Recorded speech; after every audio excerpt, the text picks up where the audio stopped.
Ad Infinitum is the only podcast solely focused on audio ads. The creatives who make them, and or the latest thinking that informs them, how the space is evolving, and, my favorite part, a roundup of recent audio ads and analysis by yours truly, Stew Redwine, VP Creative at Oxford Road, and each episode's guest. This is Season 2, Episode 3 of Ad Infinitum, and this episode's title is Branding with Your Eyes Closed, defining and discussing the importance of sonic branding, and then we're going to be ranking 4 recent top spenders in radio through that lens. And that is why our guest is Joel Beckerman, author of Sonic Boom and founder of Made Music, a person who is practically synonymous with sonic branding. Whenever the topic comes up with anyone who is serious about it, Joel's name is at the top of the list. So thank you so much for joining Ad Infinitum, and welcome, Joel. Pleasure, Stu, and thank you so much for the compliment there. It's a nice intro. Can I use that somewhere else too? Go right ahead. I'm telling you, anybody that I'm talking to about this, as it's becoming more front of mind for many of us in marketing, Made Music and Joel Beckerman comes up again and again and again. And that's, this trend, like I'm talking about, we're seeing with more and more studies that are out there, which is great. Like just in the past couple of weeks, Media Probe Neuro Study revealed that radio advertising is 12% more engaging than TV ads. It's like, oh, okay, that's interesting. And they talk about why that is, because of the theater of the mind and the connection in the brain, that you're actually not distracted when you're focused on an auditory input. And where I want to hear from you is that, like, yes, we're getting increased attention in this space, that it's like, hey, having a sonic brand helps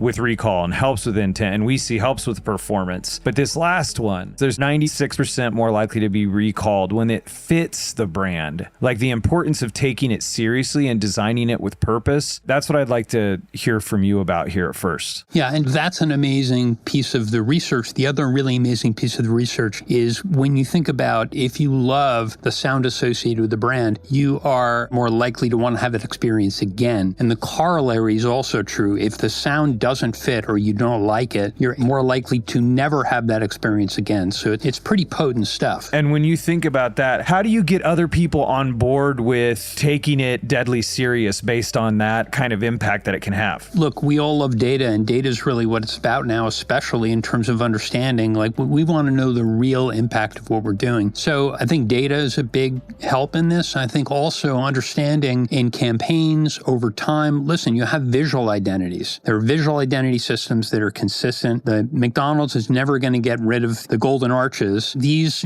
sonic assets are designed to do exactly the same thing, carry you through the entire experience of that brand for your life. So again, these memory triggers are so powerful from a sound perspective. It's the quickest sense that human beings will react to, which makes it really the arbiter of all our senses because we respond to it quickest. And there's a human reason for that. And it's survival of the species, because you needed to know if the sound on the other side of the bush was going to be your dinner or you were going to become dinner. So this really is something that is basic and so intrinsic. As you're saying, a lot of this is not even stuff you're thinking about. It operates on this subconscious level, which makes it so powerful. So I think it's a combination of data to help people understand it and also to help them feel it. Quite frankly, you can see how it makes you feel, or, gee, I never even thought about that, but instantly that reminds me of that brand. And I think those are, the sort of aha moments when you feel it yourself. Yeah, and when you talk about the sonic boom moment, that when a sound activates these memories inside of us, it's not just associated with memory, but you talk about how sound is processed there and associates to fear, joy, even our visual perception, physical sensation, movement, and even our sense of self when we get these different auditory inputs. And I noticed that in like the talks and presentations that I was listening to and preparing to talk to you, that you do a really good job of using sound effects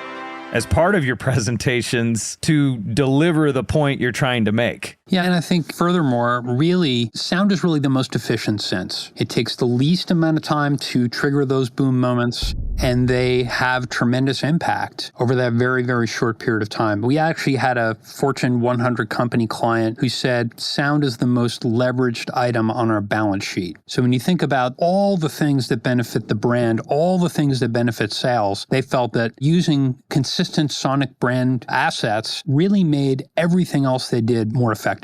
That is an awesome quote. Sound is the most leveraged item on our balance sheet. You know, we found with one of our advertisers that they have a UX sound, a sound that's part of their app that is a positive feedback loop. When a certain thing occurs, you get this sound. And we have integrated that even into live reads where we have hosts play the sound and talk about how it makes them feel. And like anecdotally, I can say there's a correlation where when we see the compliance with hosts actually using the sound and making it part of their read, we see a direct link there to performance. And that's just incredible to me because I think it's working like, you know, how much of that is the sonic branding and then how much of that is just that shortcut of them hearing the sound and interacting with it makes them more lively and give, you know, a more personal and impassioned connection. I don't know completely, but I do know, like you're saying, data driven, when we look at it, we see higher compliance on using of the sound effect in the live read. We'd see better performance. Yeah, and I think in association with that,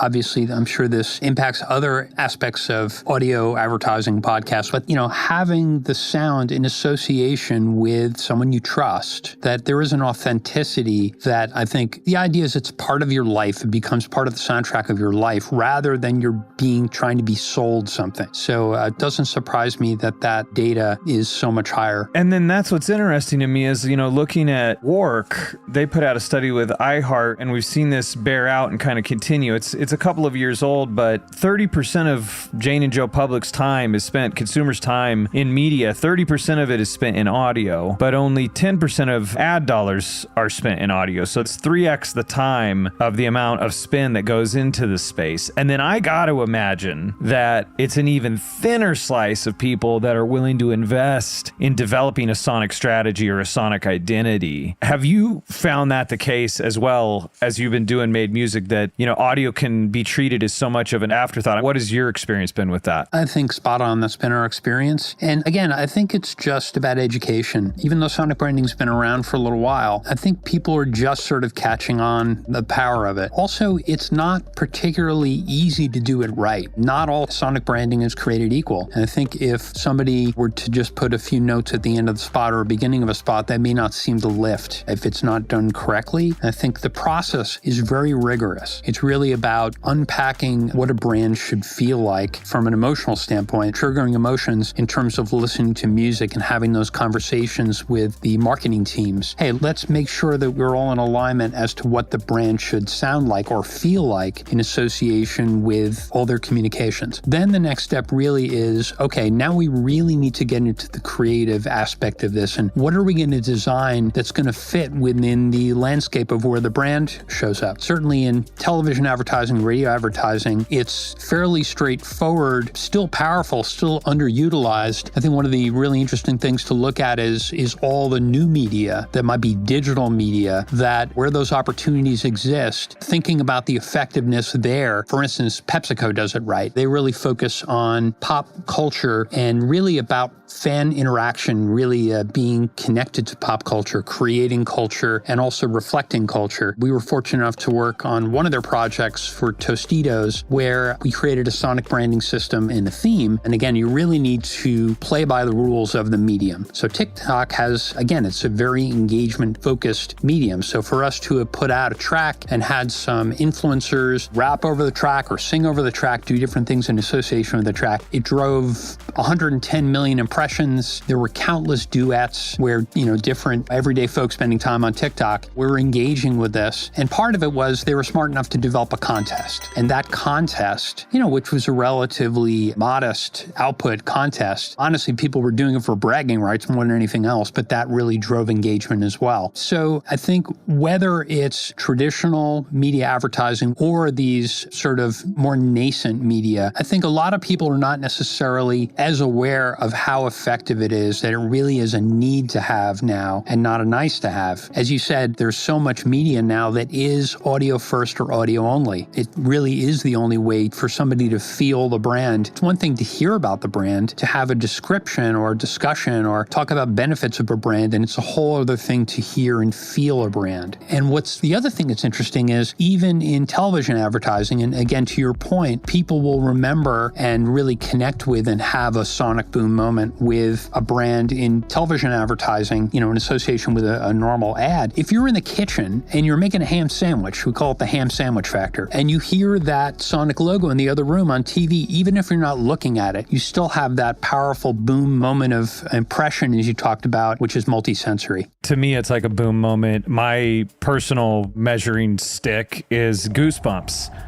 And if I think about it, I've probably had more goosebumps to songs or some kind of sound. I can think of other moments, maybe in a movie or something, but by and large, it's mostly sound based. And to your TikTok point, Home Depot had a moment with all of the like dad videos on TikTok using the Home Depot beat that are just hilarious. Home Depot's got that song, it's Home Depot, and then it just gets a life of its own out there on TikTok. Yeah, absolutely. And again, people like to play with those icons. They like to make it their own, even if it's, not to say that Home Depot is, but even if it's sort of more goofier marks. I think about State Farm, like a good neighbor, State Farm. So even if you have that on TikTok and people are playing with it, it becomes, again, something that you're co-creating with this kind of quirky, iconic sound. So it's fun. It's engaging because it's fun. I think just to take a quick step back, you were talking about thinking about films. It's interesting. I think if you went and you did A/B testing on that film and you took the sound out, even if you kept the dialogue in, would you feel the same thing? No, I wouldn't. I was reading your book and it made me think of that, because you talk about watching The Exorcist and all of a sudden you put on clown music and it makes it freaking hilarious. There was some scary movie I was watching with my daughters where I loaded up fart noises like from a YouTube video and turned the music off on the scary movie and just started every time there's like a gruesome face or something, there's a fart noise, like it changes everything. Maybe if there's a Sonic Boom book 2 that I can put in the fart noise. I love that example. Well, something I wanted to ask you about is I've been digging into this the past couple of years. I've been at Oxford Road since the beginning, and we were born in podcasts, out of radio, into podcasts, and scaling D2C brands that want to test and scale in audio. If it works, we'll spend more. And then it's been in the past 2-3 years that it's like I'm late to the Sonic branding party, but I've really gotten into it and, reading everything that I can, like your book, and getting to meet people, and really just there's that part of me that's curious and excited about it. And at first, I got to admit, like when I came into it, it was kind of like, it's arbitrary, like whatever, the NBC chimes. But what I've noticed is the ones that have the staying power were very intentionally designed. The Sonic logos or the Sonic identities, any of the top ones that are going to come to mind, if you drill down on the story, they were designed to solve a specific business problem or a functional problem, like in the case of the chimes, right? With intent. And so our audience are what we call chief audio officers, which are the people that are in charge of setting and stewarding audio budgets for brands. And it can be a lot of different people. Certain size brands, it's the founder, and then you go on up the chain, it's the CMO, whoever. So we just call them all chief audio officers. They're the one that's responsible for deploying the dollars in audio and making sure that they work. So I kind of want to do a little definition of terms and of what the most important part is for the chief audio officer as they're approaching Sonic branding. And it seems to me that like the first thing you need to identify, there's a couple things, I guess, and maybe you can help me with the taxonomy, is I think Sonic branding is one thing, your Sonic identity is another thing, and then what specific business problem are you trying to solve? But I'm trying to get my arms wrapped around the lexicon. Like, how do you think of it as like, what are the base pieces that a person needs to get in their head that's in charge of deploying dollars in audio? I mean, that's a great question. And this really goes back to what we were talking about rigor in the process. Not all Sonic branding is created equal. Again, a lot of people who are just getting to know this, and it's not to talk down on anybody, it's just this is kind of very specific, unique stuff. A lot of times we talk about in our company when we're creating Sonic identity systems that the people we're dealing with are experts in absolutely everything in their job except this. And we really need to bring a lot of empathy to that and a lot of patience and discussions.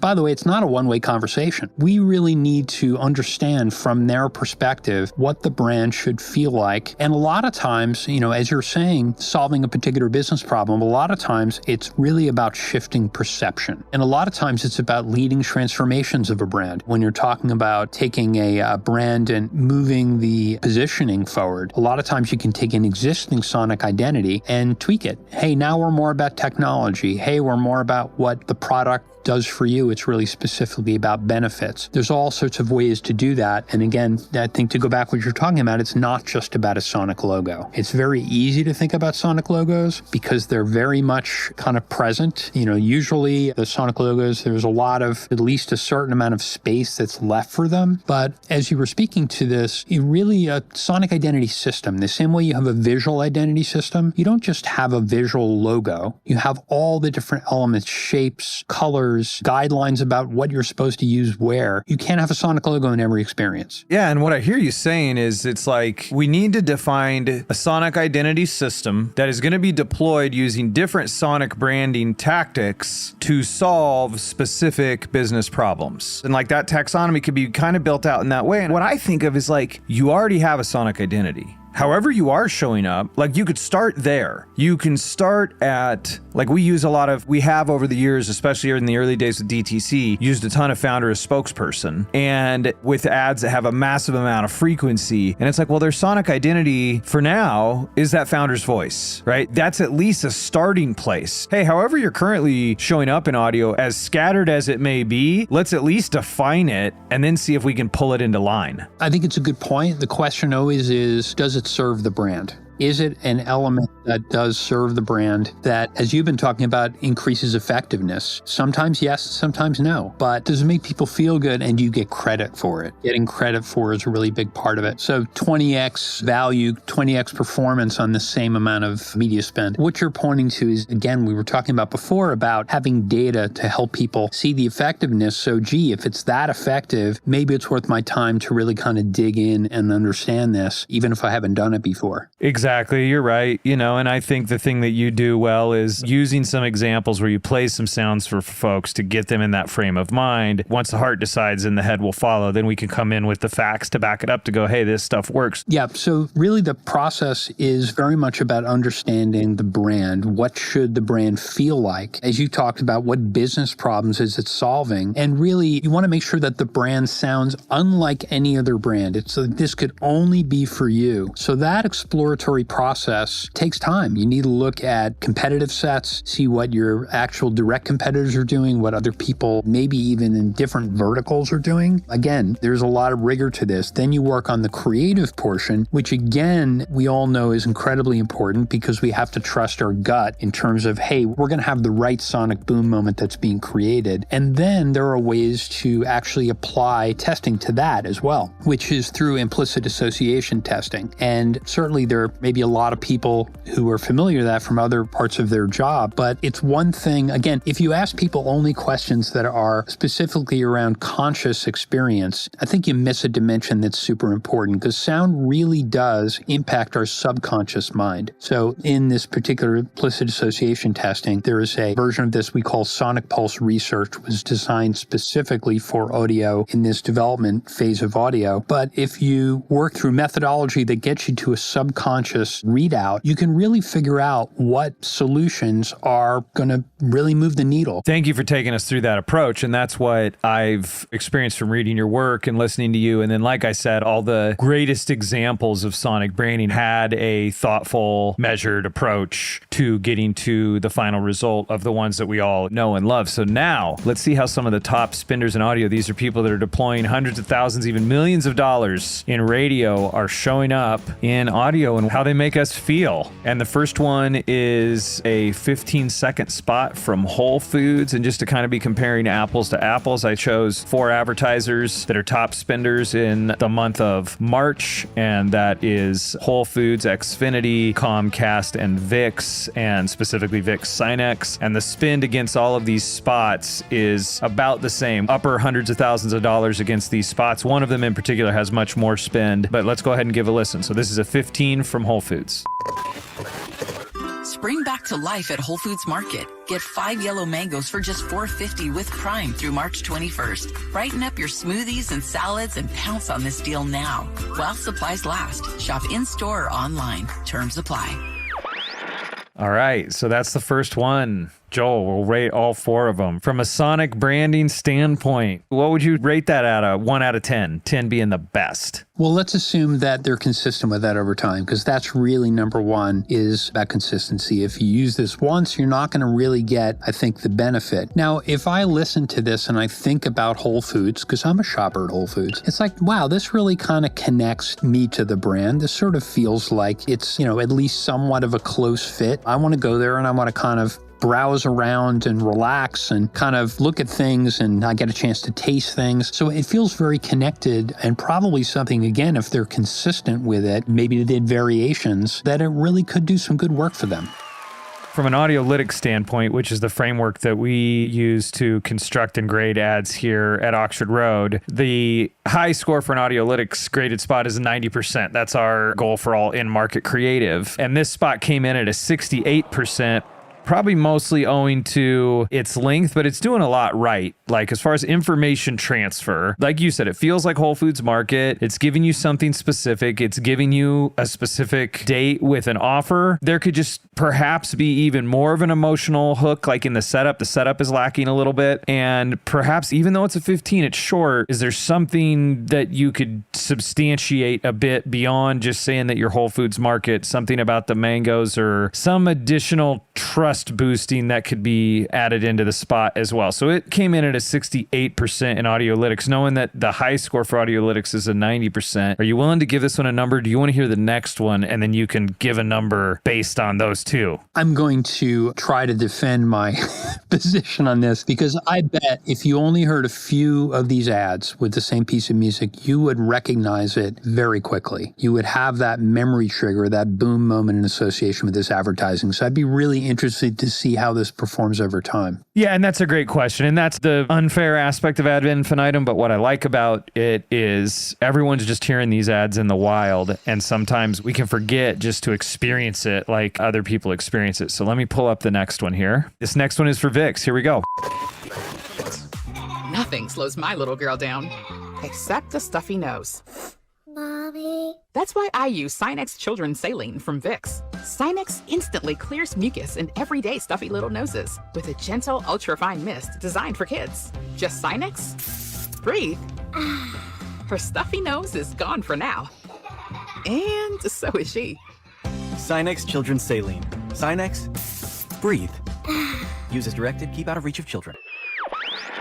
It's interesting. I think that the most effective sonic branding here is the kids with the stuffy nose and breathing in. Whether they can own that sonic brand, I don't know what other people are doing in the vertical, but that's what I would remember. The song is kind of, or the underscores, it's a bit innocuous. I guess they use the whistle to sort of have you, put you in the mindset of it's for kids. But I don't know if that was their intent around the kid sound. But, that's, again, theater of the mind in radio. It's very powerful stuff. That's a really great point. It's amazing. We hear these things, but then we can visualize them in our mind, and I think there's a whole bunch that could be explored there, but the point is we know that that's what happens, and what you're calling out is that this spot does that well. It also graded better with audiolytics. It got a 72%.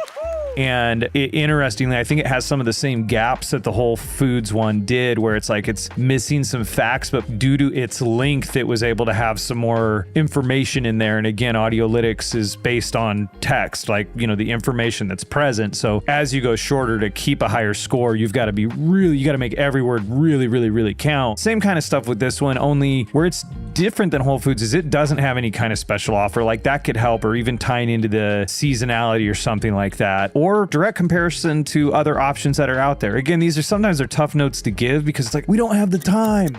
But sometimes it's shocking how much you can accomplish in even just a short amount of time. So if you had to now assign numbers between Whole Foods and Vicks, or even just say one was better than the other, from a sonic branding standpoint, from Joel Beckerman's point of view, which one would you rank above the other, knowing they're not even the same length? I get that. Well, let's assume for a moment that Whole Foods was an original piece of music, because it could be a piece of library music and you really can't own it from a sonic perspective. But let's assume that it's original. I would have to go with that because I think agree that as great as the Synex use of sound, I think it would be very hard to own that over time. How many little girls and how many spots are you going to have where you have the same little girl? Now, think about Progressive, okay? Progressive Insurance, they've had exactly the same actress for probably 10 years, and she's become, in a lot of ways, the sonic brand of Progressive. Exactly, yes. We were talking about sonic identity systems, and that's really the important part, right? And solving business problems. Okay, it's easy to jump to the tactics part, but if we're in tactics land, I do think it's like, okay, you've got to be sonically distinct. And I often think there's not much that is equally as distinct as an individual's voice, or specifically,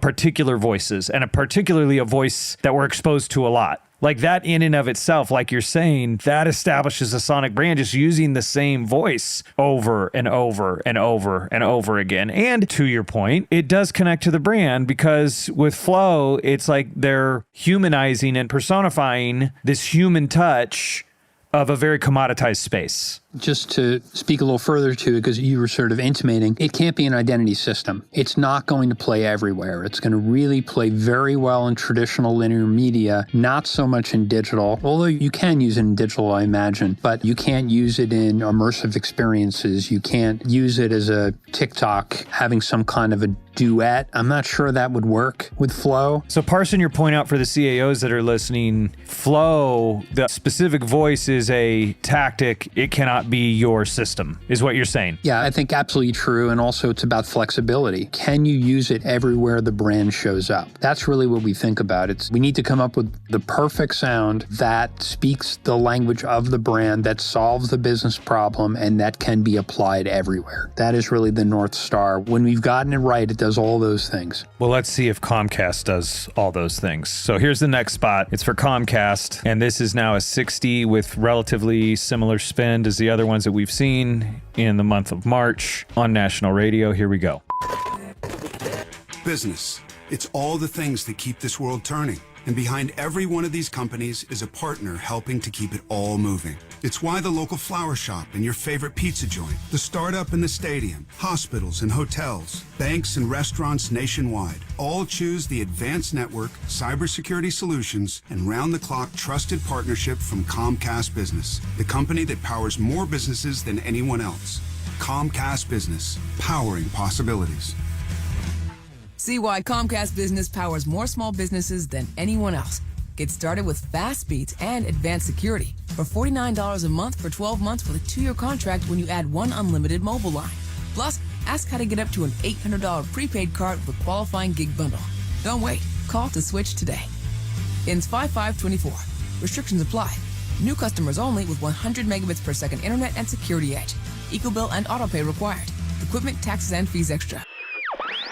All right, Joel. Well, I mean, from my perspective, there's just no room for the sound to even speak. So I can't imagine that, well, you certainly can't create a sonic identity if you're not giving the sonic identity some kind of room to speak. The other thing is, I would say that this definitely seems to me like a piece of library music. It's somewhat unoffensive or non-offensive. It has a very common little blues riff. It's just a blues track. Again, I don't think this works hard for the brand at all. I don't disagree. I also think this one feels to me like somebody heard that having two voices in a radio spot performs better than one, which is what the research shows. So they did 30 seconds with one voice and then 30 seconds with the other. Like it sounds like two, there's the male VO at the beginning, like that was a 30 that we just listened to in total. And then there was a second 30 with the female voice where there's nothing that's making this thing sing. From an audiolytics standpoint, good amount of information is transmitted. It's got a 75%, but it's still not where we would want something to be. And that is, it's lacking an emotional connection at the beginning. It starts business, which is a pretty direct way to let you know what we're going to be talking about here. So there's more we could work with from a message standpoint, but from a sonic identity standpoint, there's nothing here to me that signals, this could be anybody, right? I would agree. And I think the other point that you made earlier, Stu, which I think is super important, is that these ads need to be designed with sonic in mind. You can't just throw sound or music underneath something that's already been created. I think this is really rule number one. If as a brand you can't commit to utilizing the sonic identity in a way that it can do work for you, which is to leave a little space for it, to be strategic about where you put it in spots. Unless it's really a mandatory, it's not going to do the work for you. Quite frankly, it's really not worth doing sonic branding unless you're going to commit to it and being consistent and designing the messaging around it. Exactly. Unless you're going to do it well and be thoughtful on how to approach it, then honestly, your best bet is probably to do less. And that's where just recently there was one more study that I wanted to mention that Veritonic had partnered with Real Eyes, where they did an audio attention study, and that they arrived at what has long been a go-to-market position for Oxford Road when someone's new to audio, is that we've taken the position of less distraction, of single speaking voice, no sound design, no music, for a clear signal for a test, really clearly articulate your message using the audiolytics formula, and just have a single voice that does the work for you. And this recent study with Veritonic,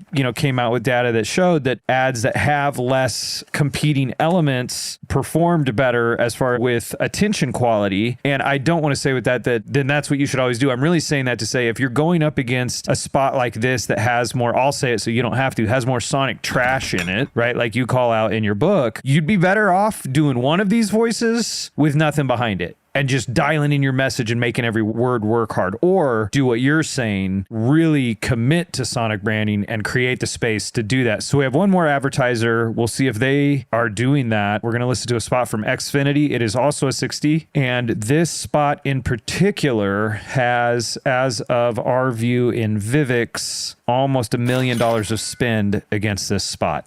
Blows my mind, Joel. Someone spent $1 million. Okay, here we go. This is what $1 million sounds like, buddy. Want more speed? Then you're in luck, because Xfinity just increased their internet speeds, and they're faster than ever. Plus, with super fast internet and a reliable connection, you can do more of what you love whenever you want. More gaming, more downloading, more video chatting, and more cozy nights on the couch streaming your favorite movies and TV shows. If life with double the speed is sounding pretty awesome, that's because it is. It's time to get more out of your internet with faster speeds from Xfinity. Get 150 megabit Xfinity internet for only $25 a month for 12 months with no annual contract. That's double the speed for half the price. Go to Xfinity.com, call 1-800-XFINITY, or visit a store today. Requires paperless billing and autopay with stored bank account. Restrictions apply. Equipment, taxes, and other charges extra. After promo, regular rates apply. Actual speeds vary and not guaranteed. So that one came in at a 70% with Audiolytics. It was lacking some more specific demonstration is the key component we talk about, which is how something works, which it might kind of feel like, well, I thought it did. They're talking to a degree about how you experience it, but they could be more explicit and clear about exactly what's on offer. Again, this one suffers in the setup where, how do we get into the ad, as well as it could improve in scarcity and stacking itself up against the competitors. But from a message standpoint, 70%, all of these scores, 68, 72, 75, 70, aren't shocking to me. It's kind of what I'm used to seeing. And then it's like, okay, let's get in the gym and let's get more clear about our competition, or just make our words work a little bit harder, guys, and get this thing up to fighting form. But from a sonic branding standpoint, so far, all of these are feeling pretty lackluster. Did you hear anything different here with Xfinity? Well, again, I don't see how this specifically connects to their brand and not a competitor. It could really be anyone in their space. I do need to point out one thing that, from a production standpoint, did seem really like somebody sort of knew that a music change, going to a different section of music over a little bit of space and voiceover, that would grab people's attention. Unfortunately, I don't think there was anything that was memorable or specifically connected to their brand, but that idea of being able to leave space to essentially design around music, to think about it that way, there at least was some thought around that. So you'd give them some points for that. So if I was going to rank these using the Joel Beckerman system, I think I've got it. It would be Whole Foods, Vicks, Xfinity, Comcast. I think you got it. Exactly. Okay. And Audiolytics had them in the order of Comcast, Vicks, Xfinity, Whole Foods. But like I said, all of these are within pretty much the same zone. I think the stuff that you're calling out and calling our attention to, I think just to be clear for the CIOs, I think the observation you just made on Xfinity is interesting about, at least there was some intentionality. But if we're to take the two extreme examples, Whole Foods is number 1 and Comcast is number 4. Like if you had 3 rules of the road, or like why you graded them that way for those chief audio officers that are listening, what would those be? First of all, just to say, I'd be really interested if they did the sonic branding right, how much of a lift they would see. So as you said, these were somewhat successful, all basically in the same range, but there are definitely missed opportunities here that would be great to sort of see what that would be. So again, just to sort of recap, the idea of what the music is doing for Whole Foods is it feels brand connected. It feels like it has some kind of a sound. Again, I don't know if this is original or library, but there's a melodic idea with a whistle to it, which feels somewhat unique, I think somewhat ownable with the right frequency. I feel like that did a lot to lift what was there. A couple of things that they did right was they did leave space for the messaging. I wouldn't call this sonic trash. It certainly was not competing with the messaging. It certainly wasn't annoying. We talked about that 86% not wanting to have that experience again. I think this one would fit in the 86% of wanting to have this experience again. The other thing that they did right, and again, I suspect that if there were a group of spots, a number of messages that came across, over the course of several quarters, that sonic brand or sonic identity would become instantly recognizable. I don't think people would have to even hear the words Whole Foods and know who it is, which is enormously valuable. And so that last point is really something you've come back to a lot, which is the value of this stuff over time. Yeah, I'm sure it's no surprise to any of the chief audio officers that, as you've coined the phrase, that frequency really matters. And it especially matters in sonic branding because, again, there's such a huge lift that's available in the consistency. Just from our experience anecdotally, 18 months into a sonic branding program, if you're consistent with it, you can see a real lift in terms of the effectiveness of the advertising. I believe it. I mean, one of the big voices in radio advertising, like from the past couple of decades back, is this guy, Roy Williams, out of Austin, Texas. And that's something he talks about a lot. Like, he doesn't even want to look at a schedule. We're talking about a radio schedule that isn't a year commitment, right? There's just something about audio that intrinsically seems to work better the longer you're committed to it. I mean, you're building memory triggers, and that's particularly really what makes audio so effective. We are farmers. Liberty, liberty. Like a good neighbor.